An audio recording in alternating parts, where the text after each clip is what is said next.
Well, hello everyone. It's great to be back and to CCTU for our October edition of the Clean Commercial Transportation Update. I'm Bill Van Amburg, and today we're back in Studio One here in Pasadena, and I'm joined, of course, by my great colleague and partner, Alycia Gilde. Well, happy CCTU Day to you, Bill, and all of our great partners out there joining us for CCTU's 30-minute broadcast. And of course, Bill calls it Studio One, I call it Studio A. We're gonna figure it out. Potato, whatever. But hey, it couldn't be done without our wonderful team who is making it happen. Definitely want to recognize David Park with Drop Media, who's operating our camera, Amir Sharik, who is helping us with all of our graphics, Max Lemieux is running our controls, and our special birthday girl, Casey Okazaki, is our producer. Whitley Porter is making sure that I don't melt on set, but also making sure we all look great. And Megan Fine is keeping us connected with all of our members. And lastly, Carly McNann is managing our chat. Casey, a very happy birthday to you. Happy birthday, Casey. And wow, that team continues to grow to be able to do the job we hope to do for you. I got to take a quick timeout though, and I know not everybody is a Star Trek fan, but Captain Kirk went to space this week. This is such a big deal. Now, he is the William Shatner, obviously the actor who played Captain Kirk, 90 years old, went up in the Blue Origin rocket that's from Amazon and Bezos into space, and he was left speechless at the end of it. And I thought it was a tremendous moment. Not only that he achieved it, but iconically, you've got this person who represented optimism and hope for the future, and he actually got a chance to go where he acted so many years ago. So, tip of the hat to Captain Kirk, William Shatner. That was so great. I couldn't leave that segment. I watched every moment of that live. I was nervous, but it was a big success. I'm so glad he came back. Yes. I know. All right, well, let's get back to our broadcast today. We're really excited about it. We're focusing on key areas along our roadmap to zero emissions that leads us to COP26 this fall, the big climate meetings in Scotland.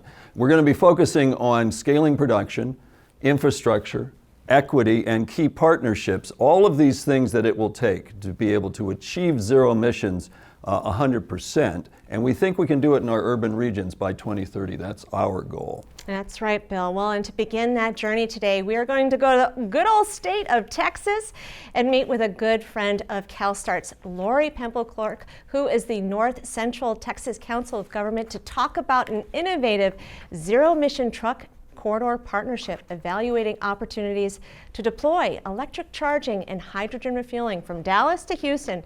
And joining her is a great partner who has served in the auto industry for 40 years, David Raney, who is launching a hydrogen alliance in Texas in partnership with Lori. So looking forward to that segment, Bill. Really important, and we'll see why those corridors are so important after our big news announcement that is going to come up. So we're also going to be taking a look at what's going on with some key policies in the city of LA to support zero emissions. We'll be able to talk with Jessica Jinn, who is the policy analyst for sustainability and for transport with the City of LA Mayor's Office and the zero emission zones they kicked off.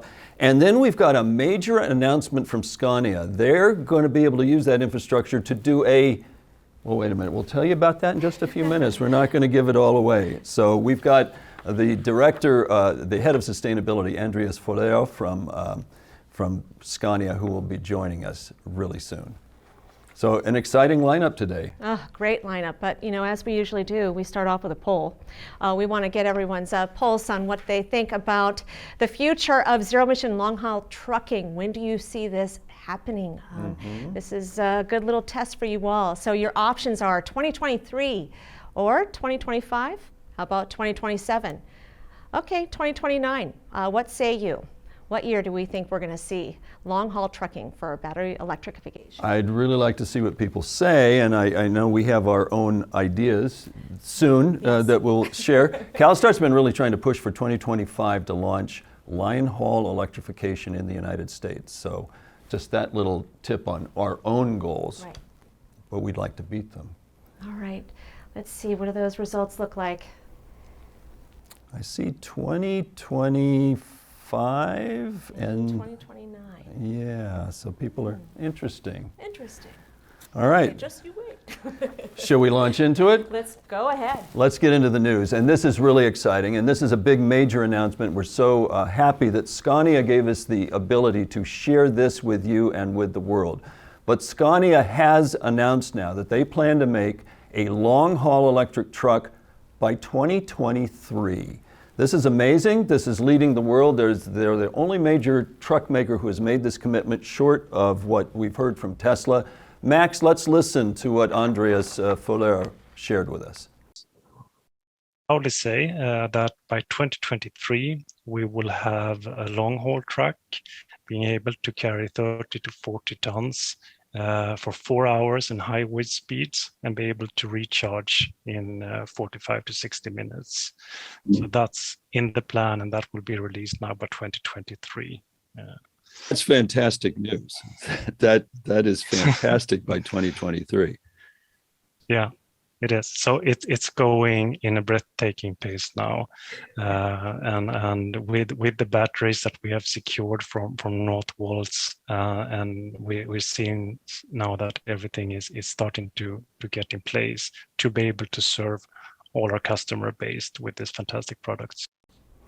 So exciting to be able to share Scania's big news with the world here on CCTU. But this is so important for the momentum of where we're headed.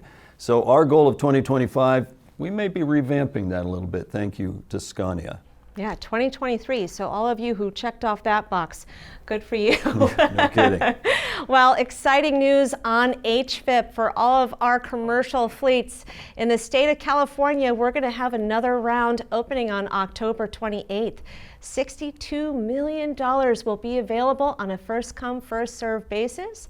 Now, as we experienced this year, we had 2 phases that opened, and the money went out in the first day. So please take a look and be ready to submit your application.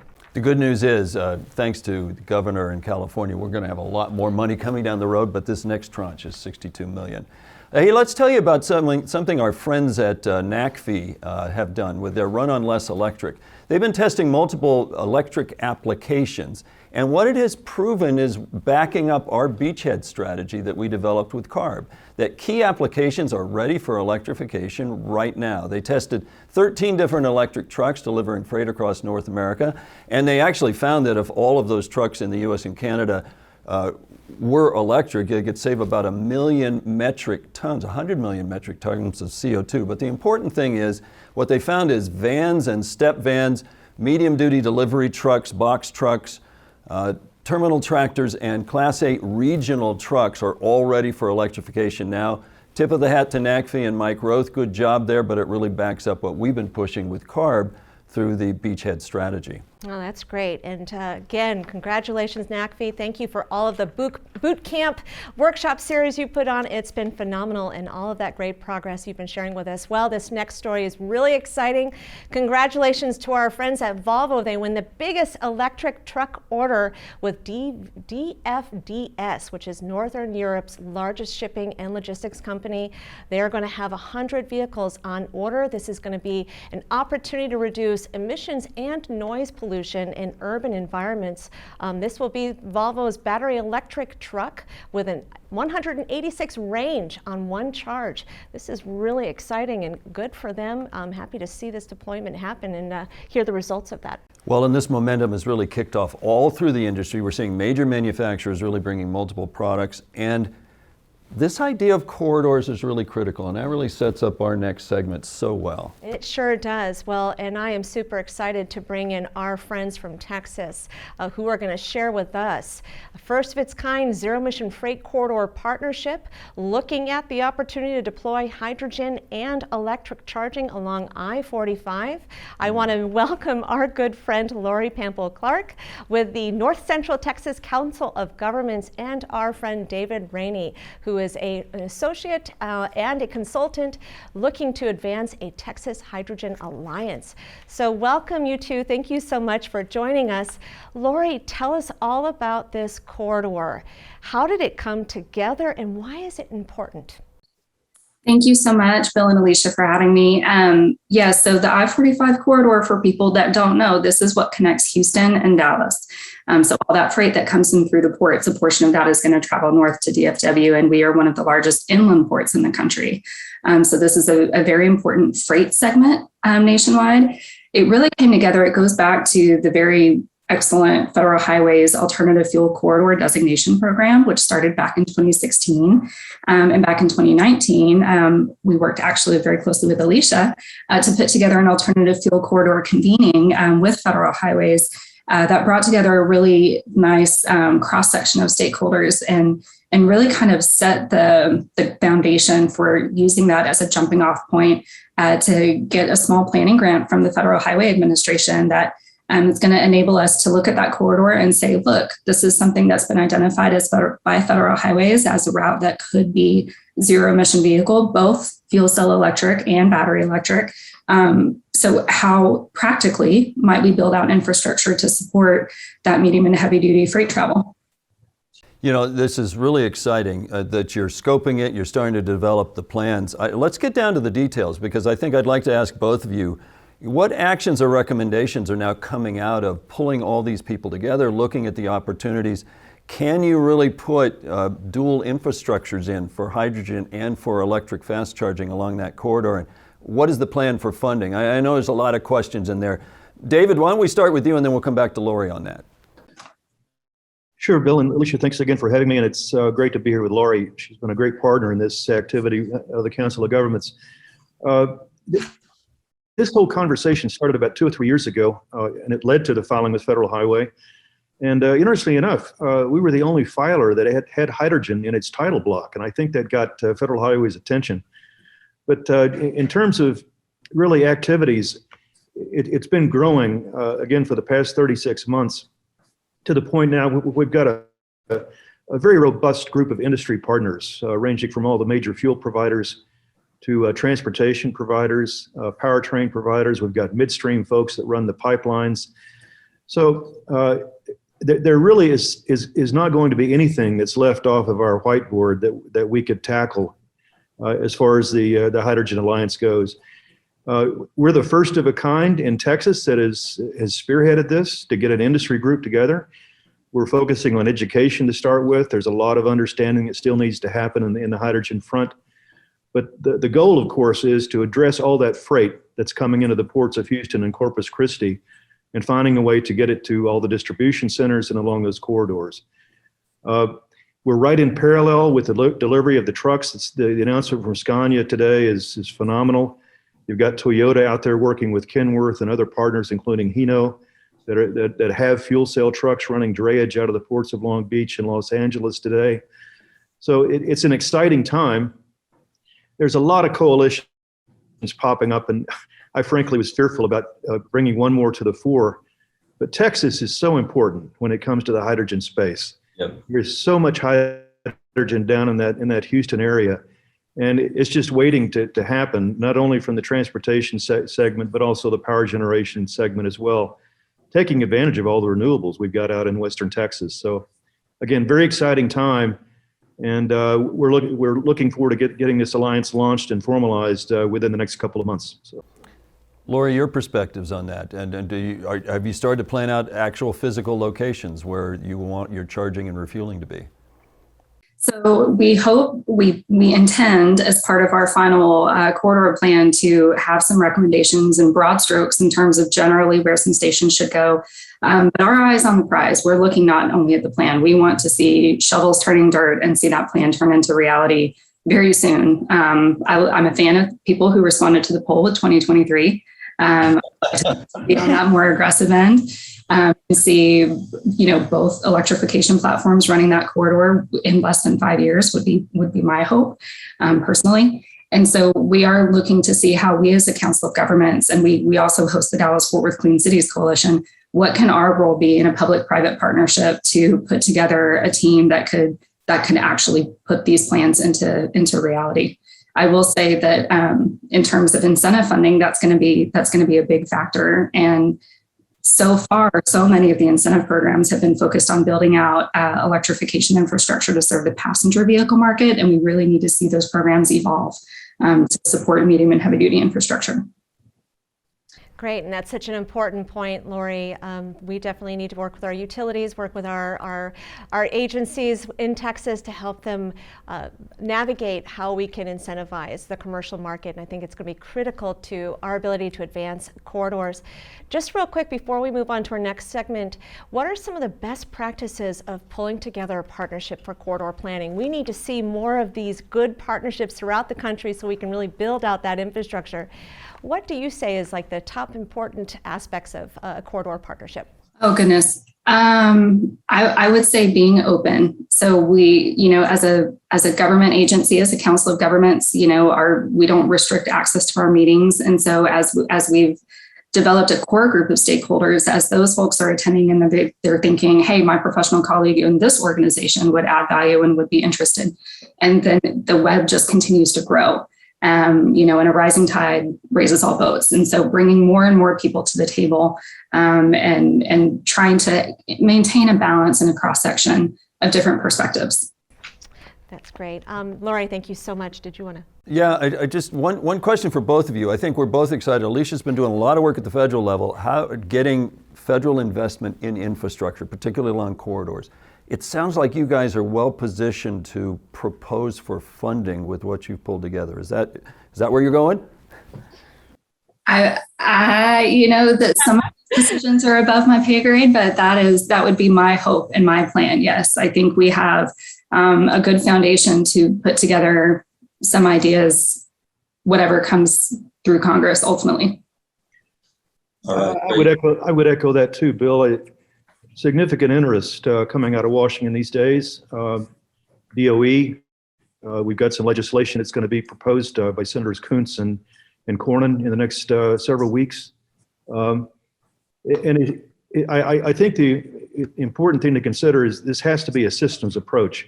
Yep. It's the concept of the weakest link in a chain can break the whole system. You've got to get the fuel providers, you got to get the transportation people that move the hydrogen or molecules around. So it's kind of a ecosystems approach. And the message I'm taking to this alliance that we're forming is everybody's welcome at the table. So critical, you guys. I know, and this is what Alycia's really been working on in all the corridor work she's doing. It's a complementary total energy system that we're trying to build. It is an ecosystem. That's right. Yeah, well, you guys keep up the great work and let us know how we can help you. Really proud of your efforts and excited to see how much progress you're making. Thank you for having us. Thank you. Thank you so much. Well, that's exciting, what's going on there. And I think that's work that we've really got to build out even faster than ever. But I love this backbone of Texas that could be electrified really soon. Let's turn now to supportive policy that's really starting to push forward supporting zero-emission commercial vehicles.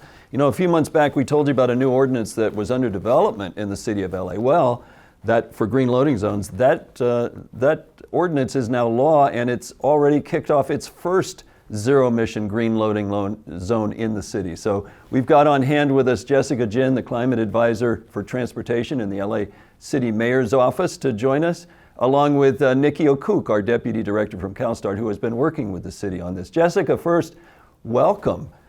Tell us, where's the first zone and how does it work? Hi, Bill and Alycia. Thank you so much for having me here. The city of LA is super excited to be launching our first of its kind enforceable zero emission delivery zone. So this first zone that you're seeing here is actually in Little Tokyo on Los Angeles Street in front of a very lovely LEED certified apartment building. So in essence, this is a special curb designation made for the exclusive use of zero emission delivery vehicles of any type. It could be an e-cargo bike, a van, trucks, and you name it. If it's zero emissions, it can go there. So as you'll see, it's still a yellow curb, but demarcated by special signs, pavement markings, and curb lettering as well.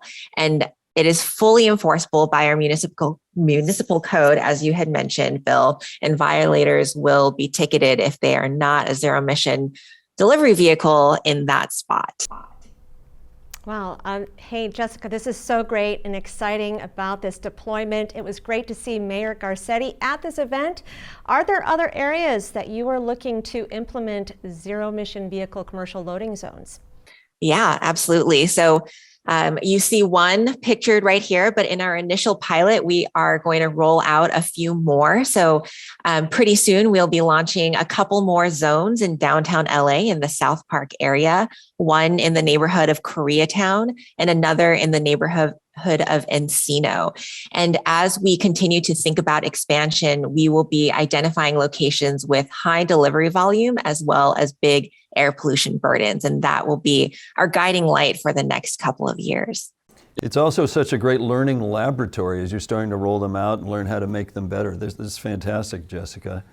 Hey, let's bring in Niki Okuk from our team, our Deputy Director dealing with fleet outreach. Niki, you were at the event and you experienced it. What did you see there? What did you take away with? And how can we continue to support the City of LA with the Zero Emission Freight Working Group that we've been involved with?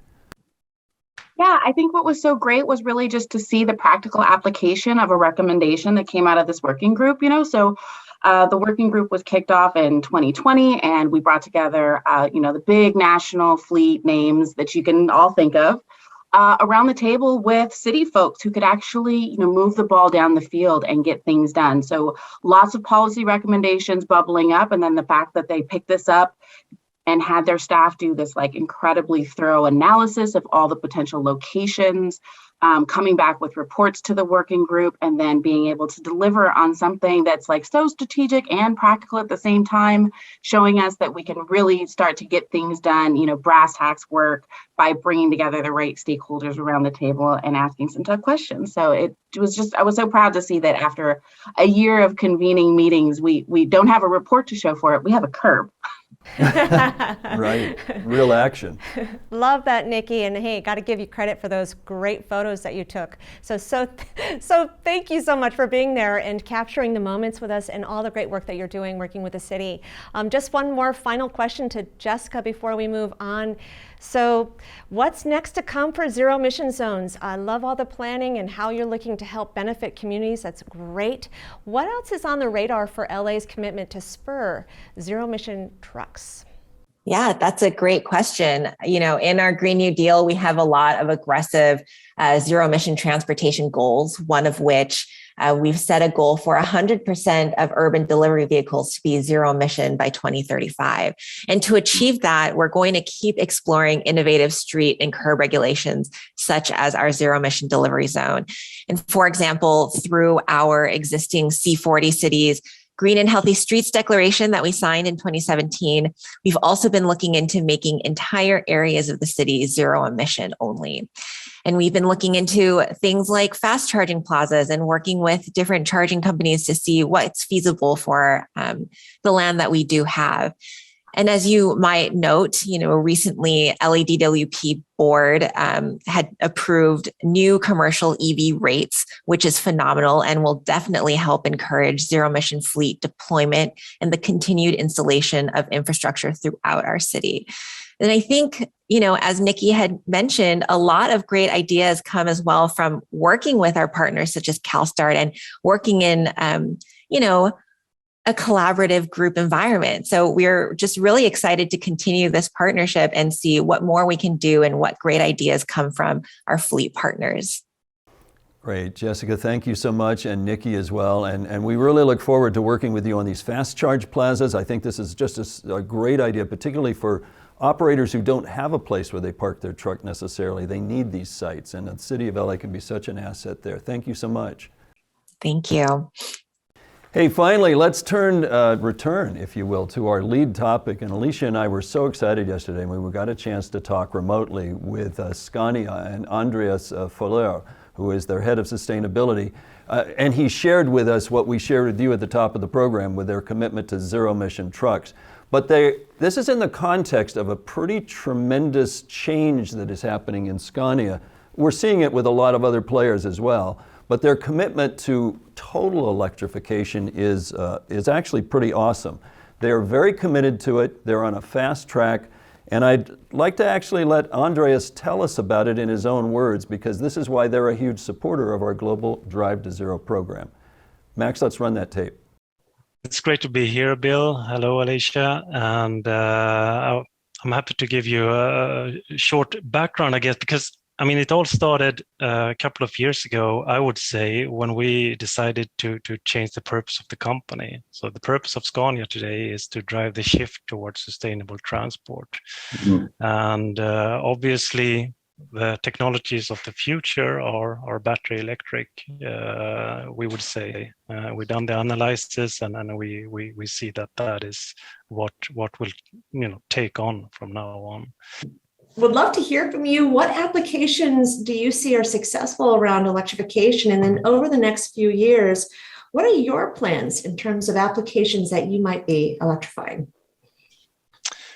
Well, with time, all applications and user cases will be a great fit for electrified transport. So let me be clear on that. But of course, it's going to be development towards that. We are expecting to have approximately 10% of our volumes by 2025 and up to 50% of our total sales in 2030. Now remember that Scania has around 80% of our sales in the really heavy segments, long haul segments. And by 2040, we see that the internal combustion engine will have very, very hard time to compete on any applications. So we will more or less be all electrified by 2040. Now, today we are serial produce, of course, plug-in hybrids, but also fully electric regional or city application. So that's on the shelf now. And I can proudly say that by 2023, we will have a long-haul truck being able to carry 30 to 40 tons for 4 hours in high wind speeds and be able to recharge in 45 to 60 minutes. So that's in the plan, and that will be released now by 2023. That's fantastic news. That is fantastic by 2023. Yeah.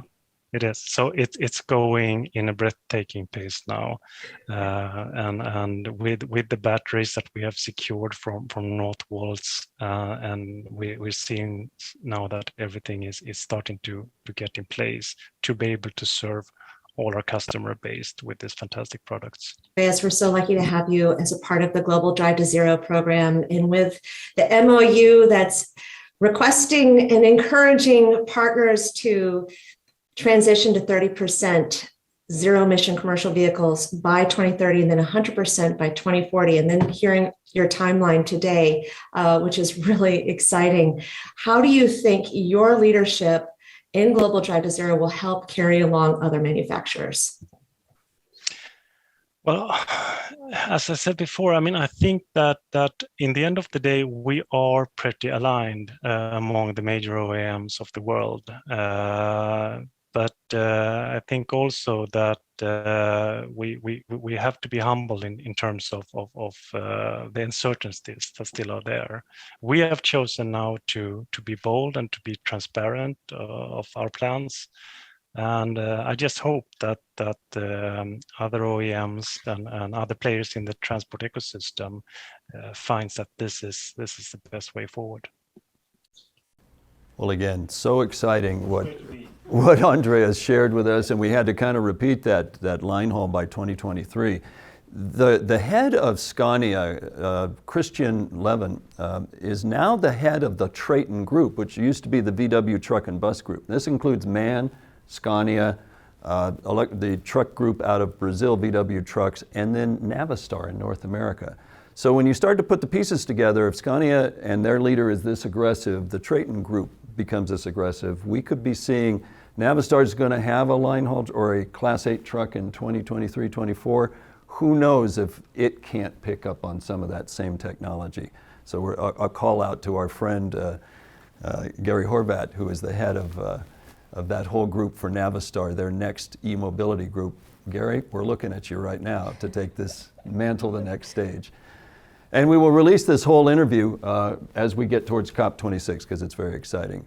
But sadly, that's all the time we have for now for this program. Thank you so much for joining us. We'll have a Take 5 next week on October 22nd at 11 a.m.